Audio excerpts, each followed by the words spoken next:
దృష్టితో చూచునని నేను ఇప్పుడు గుర్తించి దేవునికి భయపడుచు సత్ప్రవర్తన కలవాడు దేవునికి అంగీకార యోగ్యుడే. అందరికీ ప్రభువగు యేసుక్రీస్తు ద్వారా ఇశ్రాయేలు ప్రజలకు శాంతి సువార్తను ప్రకటించుట మీరు ఎరిగినదే కదా, మీకు తెలిసినదే కదా. Praise the Lord. Hallelujah, hallelujah, హల్లెలూయా.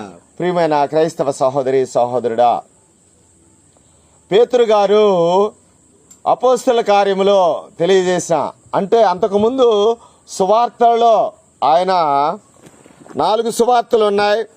మనం పరిశుద్ధ గ్రంథంలో క్రొత్త నిబంధన ద్వారా నూతన నిబంధనలో 4 సువార్తికులు, 4 సువార్తల్లో కూడా ఆయన యొక్క యేసయ్య పుట్టుక, ఆయన పడిన శ్రమలు, ఆయన మరణము, అలాగే ఆయన పునరుత్థానం అవటం కూడా మనం తెలుసుకుంటూ ఉన్నాం, ధ్యానం చేస్తూ ఉన్నాం. ఇప్పుడు ఏ కాలంలో ఉన్నాము అంటే పాస్కా కాలంలో. పాస్కా పండుగ జరుపుకొని 6వ ఆదివారం, రేపు 6వ ఆదివారంలోకి ప్రవేశించున్నాం.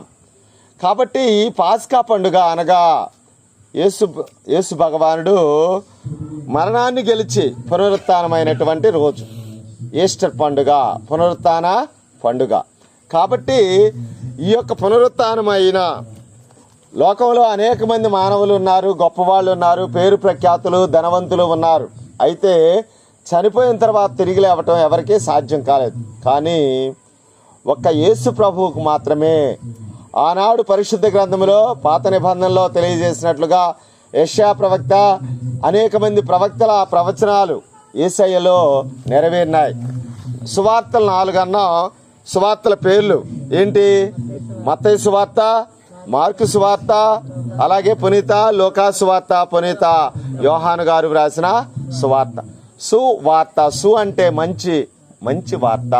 అంటే ఆయన యొక్క తండ్రి దేవుని యొక్క రాజ్యము, తండ్రి దేవుని యొక్క నీతిని గూర్చి వెదకండి అని యేసు ప్రభు తన ప్రేషిత కార్యములో సెలవిచ్చిన ప్రకారముగా మనం ఈ యొక్క పాస్కా పండుగ తరువాత మరి త్రిత్వైక సర్వేశ్వరుని పండుగ, అలాగే మోక్షారోహణ పండుగ, అంటే యేసు భగవానుడు, యేసు ప్రభు చనిపోయిన తర్వాత కూడా మరి భూమి మీద 40 రోజులు ఉండి ఆ యొక్క శిష్యులకు అనేక మార్లు మిగతా ప్రజలకు కనిపించి మీకు శాంతి కలుగును గాక, సమాధానం కలుగును గాక అని అభయమిచ్చి మరి వాళ్ళను ధైర్యపరుస్తూ ఉన్నారు.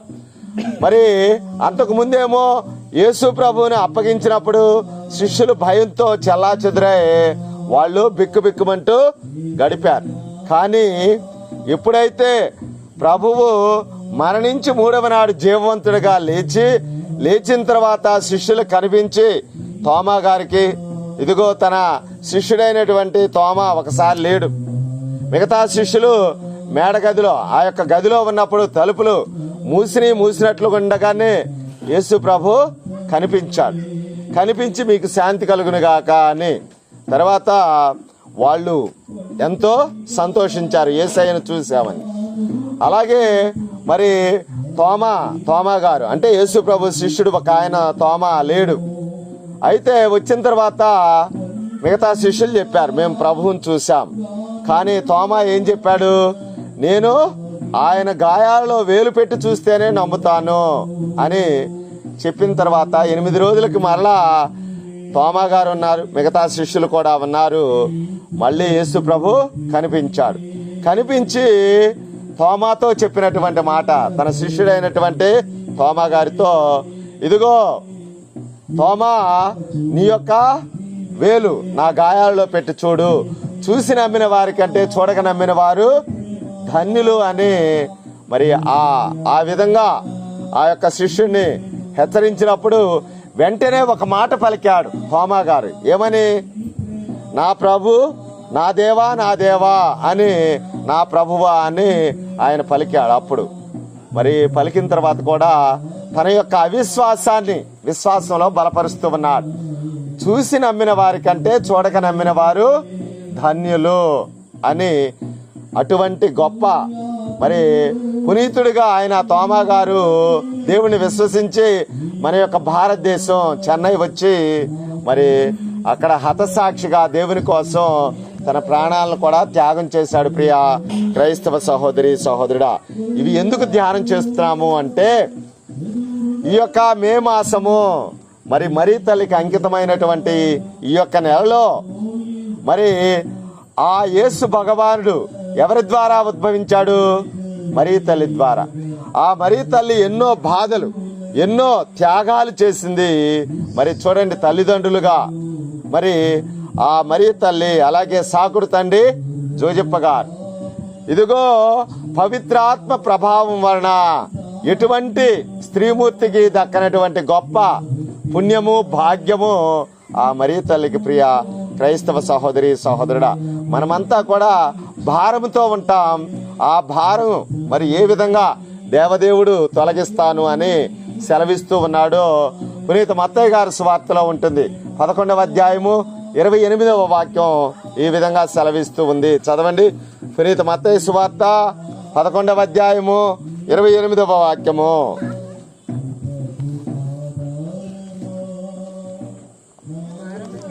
భారముచే అలసలసి ఉన్న సమస్త జనులారా నా యొద్దకు రండి, నేను మీకు విశ్రాంతి నొసగదను. సాధుశీలుడినని నా కాడిని మీరు ఎత్తుకొనుడు. కాడి అంటే ఆ యొక్క సిలువ కాడి. నా కాడిని మీరు ఎత్తుకొనుడు. సాధుశీలుడినని వినమ్ర హృదయుడినని మీరు నా నుండి తెలుసుకోనండి అని. అప్పుడు మీరు మీ ఆత్మల యందు ఏం పొందుదురు? విశ్రాంతి పొందుదురు. Praise the Lord. Hallelujah, hallelujah, hallelujah. నీ భారము నీ పనుల భారము యేసయ్య మీద మోపుము.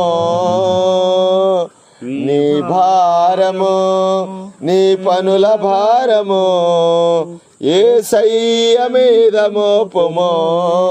యేసయ్య మీద మోపుము. అరణ్యములో హాగరు ప్రార్థించగా దేవదూత దిగి వచ్చి దీవించెను.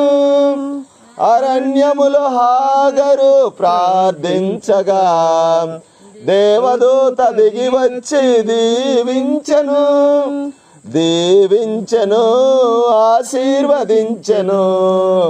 దీవించెను, ఆశీర్వదించెను. నీ భారము నీ పనుల భారము యేసయ్య మీద మోపుము. నేను ప్రార్థన ఉన్నా తర్వాత చేస్తాను. యేసయ్య మీద మోపుము. గొడ్రాలు హన్నా ప్రార్థించగా కనికరించి దీవించి కొడుకునిచ్చెను.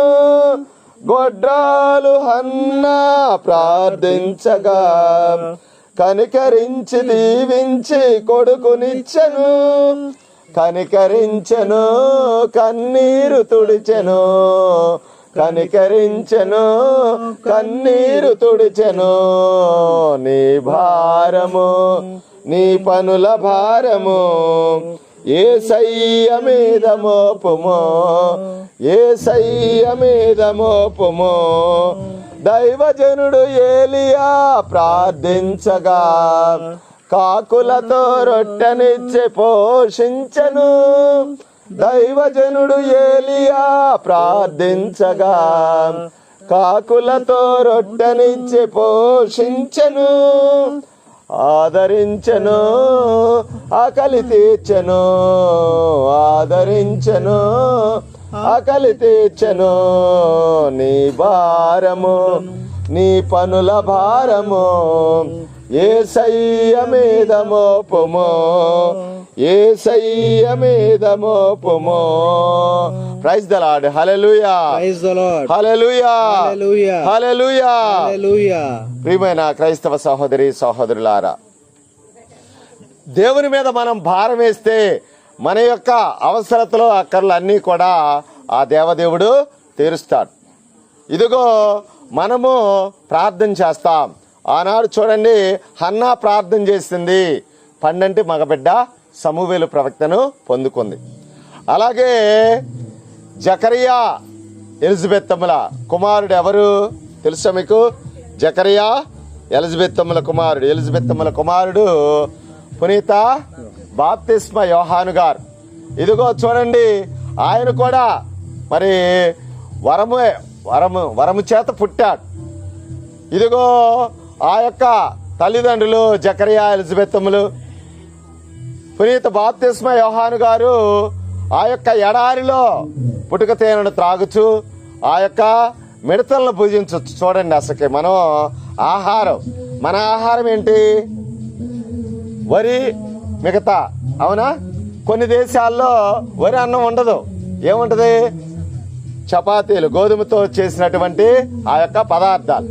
కొన్ని చోట్ల మరి ఆ యొక్క అటవిక ప్రాంతాల్లో మరి వాళ్ళు తినేటువంటి ఆహారం వేరుగా ఉంటుంది. యోహాను గారు ఆ యొక్క ఎడారిలో మరి చూడండి తేనె త్రాగుచు అలాగే మిడతలను భుజించు అలాగే ఆ ప్రజల్ని, ఆ కాలంలో ఉన్నటువంటి ప్రజల్ని హెచ్చరిస్తూ ఉన్నాడు. మీరు హృదయ పరివర్తన చెందండి, మీ యొక్క పాపాలను ఒప్పుకొని దేవుని వైపు, దేవుని మార్గములో నడవండి, బాప్తిసం పొందండి, అంటే జ్ఞాన స్నానము పొందండి. కాబట్టి ఆనాడు మొట్టమొదటిగా మరి ఆ యొక్క ప్రజల్ని హెచ్చరించి యోహాను గారు యేసు ప్రభు మార్గం అంటే దేవుని మార్గములో, తరువాత యేసు ప్రభు మరి వచ్చాడు. ఆ యొక్క యేసు ప్రభుకి యోహాను గారికి మధ్య వ్యత్యాసం కేవలం 6 నెలలే. మనకు అర్థం చేసుకుంటే డిసెంబర్ 25 క్రిస్మస్ పండుగ యేసు ప్రభు పుట్టింది. యోహాను గారు పుట్టింది జూన్ 24. వ్యత్యాసం 6 నెలలు అన్నమాట. అంటే యేసు ప్రభుకి యోహాను గారికి మధ్య వ్యత్యాసం అంటే ఎన్ని నెలలు పెద్ద? 6 నెలలు పెద్ద అన్నమాట.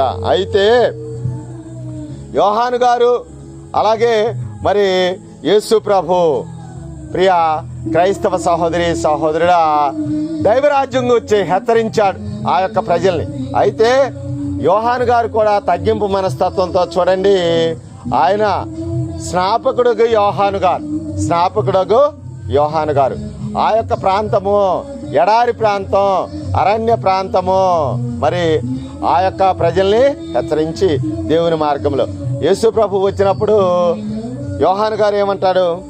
ఇదిగో అయ్యా, నేనే నీ దగ్గర జ్ఞానస్నానం పొందవలసిన వాడు, బాప్తిసం పొందవలసిన వాడును అన్నప్పుడు, ఇప్పటికిలాగా కానిమ్ము అని ఆ యొక్క మరి యేసు ప్రభువుకి యోర్దాను నదిలో యోహాను గారు బాప్తిసం ఇచ్చి జ్ఞానస్నానం ఇచ్చిన తర్వాత వెంటనే పవిత్రాత్మ దేవుడు పావురు రూపంలో వచ్చాడు.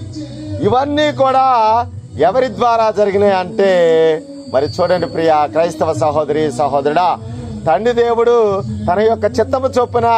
కాబట్టి పరలోక జపంలో మనం మరి ఆ యొక్క పరలోక ప్రార్థన చెప్పండి. పరలోకమందున్న మా తండ్రి, నీ నామము పూజింపబడునుగాక, నీ రాజ్యము వచ్చునుగాక, నీ చిత్తము పరలోకమందు నెరవేరినట్లు భూలోకమందు నెరవేరునుగాక. నానాటికి కావలసిన మా అన్నము మాకు నేటికి అనుగ్రహింపుము, మా యొద్ద అప్పుబడిన వారిని మేము మన్నించినట్లు మా అప్పులను నీవు మన్నింపుము, మమ్ము శోధన యందు ప్రవేశింపనివ్వక కీడులో నుండి మమ్ము రక్షించు. అంటే మొదటి అర్ధభాగం మనం జపదాన్ని చెప్తామా? జపదాంట్లో ఎన్ని మంగళవార్త జపాలు మనం చెప్తాము అంటే 53 మంగళవార్త జపాలు చెప్తాము. ఎన్ని? 50. అందుకే 53 పూసల జపము అంటాం. అర్థమైందా? మన దగ్గర ఉన్నటువంటి జపదాంట్లో మరి 53 పూసల జపము అంటే అర్థం ఏంటంటే, జపదాన్ని చెప్పేటప్పుడు మొదటేమో 3 మంగళవార్త జపాలు చెప్తాం ఆ యొక్క దేవరహస్యాలు ముందు.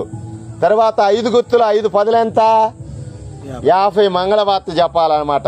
ఇందాక మనం పరలోక జపం చెప్పుకున్నాం. మొదటి అర్ధభాగమేమో తండ్రి దేవుని యొక్క రాజ్యము, చిత్తము. తరువాత ఏం అడగాలో యేసు ప్రభు తన శిష్యులకు నేర్పాడు. శిష్యులు అడుగుతారు యేసు ప్రభుని, అయ్యా మాకు ప్రార్థన చేయటం ఎలాగో నేర్పండి ప్రభువా అన్నప్పుడు, గొప్ప ప్రార్థన మీరు తప్పనిసరిగా, మనమందరము కూడా కేవలం కథోలికులమే కాదు, ఎవరైనా కానీ తప్పనిసరిగా పరలోక జపం చెప్తారు. అంటే అంత గొప్ప ప్రార్థన అదే పరలోక జపం. మరి మంగళవార్త జపం చెప్పండి. దేవవర ప్రసాదము చేత నిండిన మరియమ్మ వందనము, ప్రభు మీతో ఉన్నారు, స్త్రీలలో ఆశీర్వదింపబడిన వారు మీరే, మీ గొప్ప ఫలముకు చేస్తూ ఆశీర్వదింపబడిన వారు అగునే. ఇది ఎవరితో చెప్తూ ఉన్నారు? దేవదూత మరియ తల్లితో చెప్తూ ఉంది. ఆనాడు తండ్రి దేవుడు యెహోవా దేవుని దగ్గర ఉన్నటువంటి ఆ యొక్క అతి సన్మస్కులు, అగ్రగణ్యులైనటువంటి ఆ యొక్క దేవదూతలు, రఫాయేలు దేవదూత, గాబ్రియేలు దేవదూత, మికాయేలు దేవదూత, కోటాను కోట్ల దేవదూతల సమూహములో ఉన్నటువంటి అగ్రగణ్యులైనటువంటి ఆయన గాబ్రియేలు దేవదూత ఆ యొక్క శుభవచనాల్ని పరలోకము నుండి ఈ యొక్క భూలోకానికి మరియ తల్లి వద్దకు వచ్చి ఆ విధంగా పలుకుతూ ఉన్నాడు. దేవవర ప్రసాదము చేత నిండిన మరియమ్మ అంటే అనుగ్రహ పరిపూర్ణురాల, దేవుని యొక్క వర ప్రసాదముల చేత నింపబడిన ఓ మరియ తల్లి, నీకు శుభము. ఏలిన వారు నీతో ఉన్నారు అంటే దేవుడు ఎల్లప్పుడూ కూడా ప్రభువు మీతో ఉన్నారు. స్త్రీలలో ఆశీర్వదింపబడిన వారు మీరే. కాబట్టి దేవదేవుడు ఆదిలోనే ఎన్నుకున్నటువంటి ఆ మరియ తల్లికి ఆ యొక్క శుభవచనాలు పలికి కేవలం 13 సంవత్సరాల కన్నిక అయినటువంటి ఆవిడకి శుభవచనాలు పలికిన తర్వాత ఆవిడ చెప్పేటువంటి సమాధానం తర్వాత మరి చూడండి, ఇక్కడ మరి మిగతా సగభాగంలో పరిశుద్ధ మరియమ్మ సర్వేశ్వరుని యొక్క మాత, పాపాత్ములమైండు మా కొరకు ఇప్పుడును మా మరణ సమయమందున ప్రార్థించండి. ఆమె. కాబట్టి ప్రియ క్రైస్తవ సహోదరి సహోదరుడా, ఆ మరియ తల్లి మధ్యస్థ ప్రార్థన వేడుదల చేత ఆ మరియ తల్లికి జపదండ చెప్తూ ఉన్నప్పుడు మనమందరం కూడా అనుకుంటూ ఉన్నాం ఆ యొక్క జపదండలో ఉన్నటువంటి పరమరహస్యం మనకు తెలియక, అందుకే సోమ శనివారాలేమో సంతోషదేవ రహస్యాలు, యేసు ప్రభు పుట్టుక, ఇవన్నీ కూడా. మరి మంగళ శుక్రవారం దుఃఖదేవ రహస్యాలు, బుధవారం మహిమదేవ రహస్యాలు, అలాగే గురువారం యేసు ప్రభు చేసినటువంటి అద్భుతాలు, ఆయన చేసిన మరి ఆయన స్థాపించినటువంటి దివ్య సప్రసాదం, వీటి గూర్చి ఆ యొక్క దేవ రహస్యాలు. కాబట్టి సంతోష దేవ రహస్యాలు, అలాగే దుఃఖదేవ రహస్యాలు, మహిమదేవ రహస్యాలు, అలాగే వెలుగు దేవ రహస్యాలు. కాబట్టి మే నెల, అక్టోబర్ నెల తప్పనిసరిగా కథోలిక విశ్వాసులంగా మనం ఆ యొక్క జపదండి చెప్పి మరీ తల్లి గురించి ధ్యానం చేస్తూ ఆమె యొక్క మధ్యస్థ ప్రార్థన వేడుదల, ఆమెను పూజించడం కాదు, ఆమెను గౌరవిస్తూ ఓ మరియ మాత మా కోసం ప్రార్థన చేయమ్మా. ఇదిగో నీకు ఏదన్నా అవసరత ఉందనుకో, బాలుడు లేదా బాలిక ఎవరిని అడుగుతారు? నీకు ఏదన్నా ఇంట్లో అవసరత ఉందనుకో, ముందు చొరవగా తల్లినే అడుగుతారు. ఇదిగో నాకు అది కావాలమ్మా, ఇది కావాలి అని. అప్పుడు ఆ తల్లి ఏం చేస్తుంది? తండ్రిని అడిగి మనకు సమకూర్చి పెడుతుంది. అర్థమైందా? ఏవైనా మనం కొనుక్కోవాలి లేదా ఏమైనా అవసరతలు ఉన్నప్పుడు తప్పనిసరిగా ముందు తల్లికే మనము విన్నవిస్తూ ఉంటాం. కాబట్టి ఆమె యొక్క ప్రార్థన, ఆమె యొక్క మధ్యస్థ ప్రార్థన వేడుదల చేత, అందుకే దేవమాత ప్రార్థనలో కూడా పరిశుద్ధ మరియమ్మ మా కొరకు వేడుకొనండి, ప్రార్థించండి. తర్వాత ఏమని?